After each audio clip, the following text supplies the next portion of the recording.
mês da Bíblia. Livro tão importante para nós católicos, mas muitas vezes muitas dúvidas pairam na nossa cabeça, né, sobre como viver bem este mês e também sobre como estudar a Bíblia.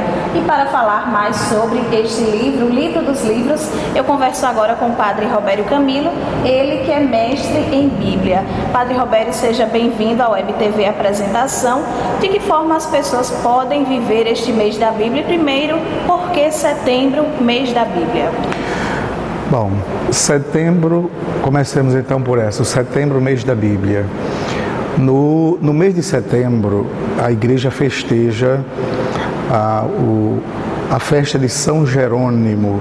Então, no dia 30 de setembro, festa de São Jerônimo.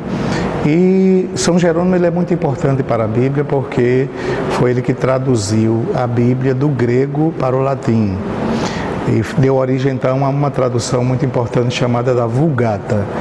E São Jerônimo ele ficou muito tempo lá em Belém, se refugiou lá em Belém.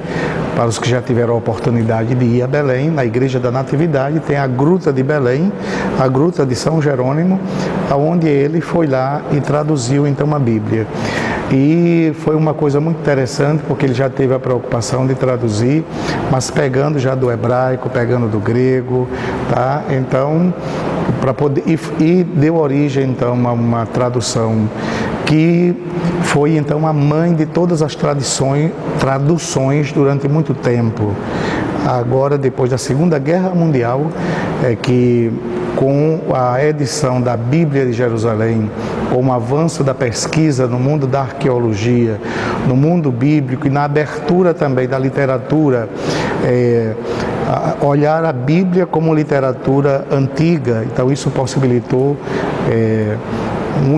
uma afinidade maior entre o leitor e a Bíblia, e dá um passo muito importante, porque com a Vulgata, que é a Bíblia, a tradução latina do São Jerônimo, ela serviu de base para a tradução das Bíblias até pouco tempo. Agora as traduções elas são feitas tendo como base as cópias mais originais que se tem nas línguas, no hebraico, no aramaico e no grego. E como é que as pessoas elas podem vivenciar este mês da Bíblia? Bom, o mês da Bíblia ele é muito interessante porque é uma dinâmica que a Igreja do Brasil criou. Tem muita coisa no Brasil que não tem no mundo, tipo campanha da fraternidade, campanha da evangelização, o mês da Bíblia, que são formas, comunidades eclesiais de base, são formas que a Igreja encontra para aproximar cada vez mais as pessoas do mundo da Bíblia. Na década de 70, nós tínhamos no Brasil, vivemos um momento muito bonito no Brasil. Enquanto politicamente o Brasil ele estava fechado, porque era o tempo da ditadura, biblicamente e eclesialmente a igreja se abriu bastante. Foi quando o povo fez muitos circos bíblicos. Foi o período de maior protagonismo do leigo no campo da pregação, porque existiam evangelizadores que se capacitavam aqui com Dom Costa no centro de treinamento, voltavam para suas comunidades, faziam as celebrações, e se hoje a gente já tem poucos padres, imagina então na década de 70. É verdade. Então o leigo fazia muito isso. Então a CNBB criou o mês da Bíblia, o mês de setembro como sendo o mês da Bíblia, para poder reforçar esse contato maior da comunidade com a palavra de Deus. E todos os anos do mês da Bíblia se estuda um livro da Bíblia especificamente para ter um maior contato, já que não dá para estudar a Bíblia toda. Esse ano, vai ser então o livro de Miqueias, do profeta Miqueias, que é um livro, um profeta relativamente, o livro não é grande, é um livro relativamente pequeno diante dos outros que são maiores, e que tem uma preocupação muito grande com três coisas. O livro trabalha então a denúncia do pecado, a destruição que vem com o pecado e a restauração que vem através da graça de Deus. E o profeta ele vai trabalhar isso porque ele percebe a ameaça da Assíria que está se aproximando, uma vez que nessa época a Palestina estava dividida em Reino do Norte e Reino do Sul. Reino do Norte com a capital a Samaria e Reino do Sul a capital de Jerusalém. E quem cai primeiro é a capital da Samaria, o Reino do Norte, em 722, que vai então ter a queda, e o profeta pré-anuncia esta queda, denuncia o pecado. Se vocês continuarem neste pecado, desobedecendo a Deus, e o grande pecado era o que? A idolatria. Era a construção de templos para os deuses estrangeiros. E quem introduziu muito essa prática foi o rei Salomão. Por isso que o reinado de Salomão terminou em decadência, porque ele fez muitas alianças com mulheres de outros povos. Ele se casou muitas vezes, fazendo aliança para trazer riqueza. Com as riquezas vinha também a cultura, e com a cultura vinha a religião. E quando a mulher, a esposa, chegava com um monte de serviçais, construía então um santuário para o seu Deus, em terra que pertencia a Israel. Então foi minando isso.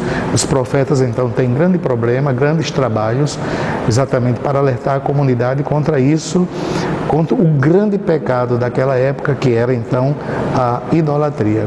E o profeta Miqueias, ele entra por volta do ano 700 a.C., ou seja, 722 é a queda da Samaria. O profeta Miqueias então vai morrer por volta do ano 700. Ele então já anuncia essa destruição.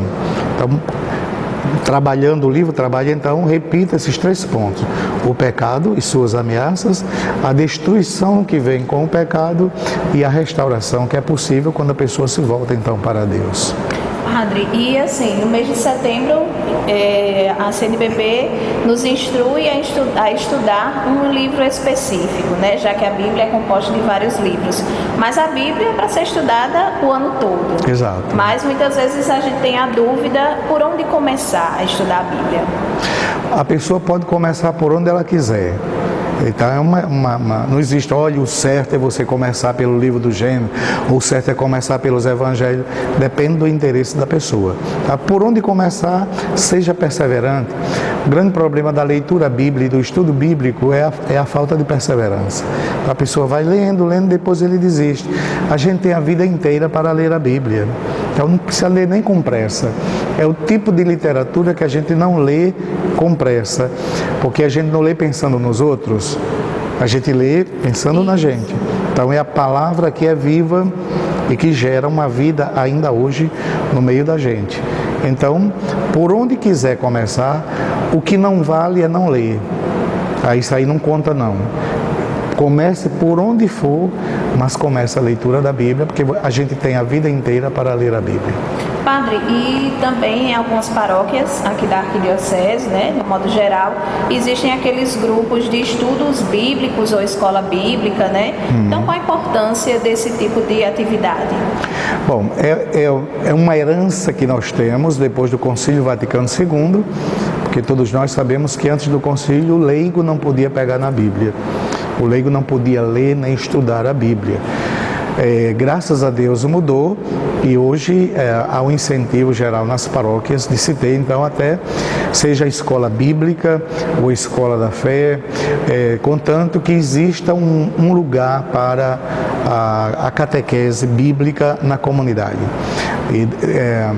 Em 2007, quando a Igreja da América Latina se reuniu em Aparecida, nas conclusões do documento de Aparecida, então nós vamos ter lá esta grande preocupação até de ter uma pastoral bíblica, para poder trazer de volta o povo que se reúna em torno da Bíblia, seja num curso, numa escola bíblica, escola da fé, ou no círculo bíblico, onde a própria comunidade não precisa de professor, porque o professor é a Bíblia. Né? Então não precisa de um professor, de um mestre, de uma pessoa instruída, porque a própria Bíblia, é só a gente deixar a Bíblia falar para a gente, tá? E quando o povo se reúne, Deus está presente no meio, né? Eu estou no meio de vós, né? O Senhor esteja convosco, Ele está no meio de nós. Então é o Espírito Santo que vai conduzir. O que não vale também é a gente amordaçar a Bíblia, não deixar que a Bíblia fale. entendeu? Porque às vezes nem tão pouco a gente forçar o texto para dizer aquilo que a gente quer que ele diga. Isso é um pecado grave para quem lida com a Bíblia. E nunca pensar, ler um texto pensando nos outros. Leia sempre o texto pensando em si. Então, parabenizo a todas as paróquias que já têm as suas escolas bíblicas, as que ainda não têm, que procurem então formar, né, criar esse espaço para poder colocar em prática o que o documento de Aparecida pede, que a paróquia seja então a escola do discipulado, a casa da formação, o lugar do encontro com Nosso Senhor. Então, para finalizar, Padre Robério, eu queria deixar aqui o espaço para que o senhor convide a quem nos acompanha neste momento pela Web TV Apresentação para vivenciar este mês dedicado à Bíblia. Pronto, participando destes meios modernos, a gente se forma também. Quero chamar a atenção aqui para o quanto a Rede Vida, Canção Nova, tem formado as pessoas. Mesmo vocês com essa iniciativa, a Arquidiocese de Natal com essa iniciativa de entrar na casa através do celular, então num tempinho de nada a gente se informa a respeito. Então dediquem tempo, aproveite. E hoje a gente pode ter um aprendizado muito grande na parte que não seja tão presencial, à distância, né? Porque a gente tem um meio que nos aproxima, seja do conteúdo, seja dos professores, a gente pode até tirar dúvidas, manda um e-mail, telefona, e assim a gente vai estudando sem estar numa sala de aula, de acordo com o tempo. Ora, se isso é possível nas faculdades, se recebe um diploma, imagine uma paróquia que cria um curso online, né? Que cria um curso que possa dialogar, responder perguntas e formar as pessoas. Este canal, ele serve para isso. Então, persevere, assista criticamente, contribua, dê a sua contribuição para que a gente possa enriquecer cada vez mais este meio de transmissão da Palavra de Deus. Então, Padre Robério, muito obrigada pela sua presença aqui na Web TV Apresentação. E eu lembro a vocês que nos acompanham neste momento que pode acessar o nosso site www.arquidiocesedenatal.org.br. Toda semana temos vídeos lá postando sobre diversas atividades da Arquidiocese de Natal, reportagens, entrevistas. Então você pode ficar sempre ligado aqui conosco. Para você, um ótimo dia, uma ótima tarde e até a próxima oportunidade.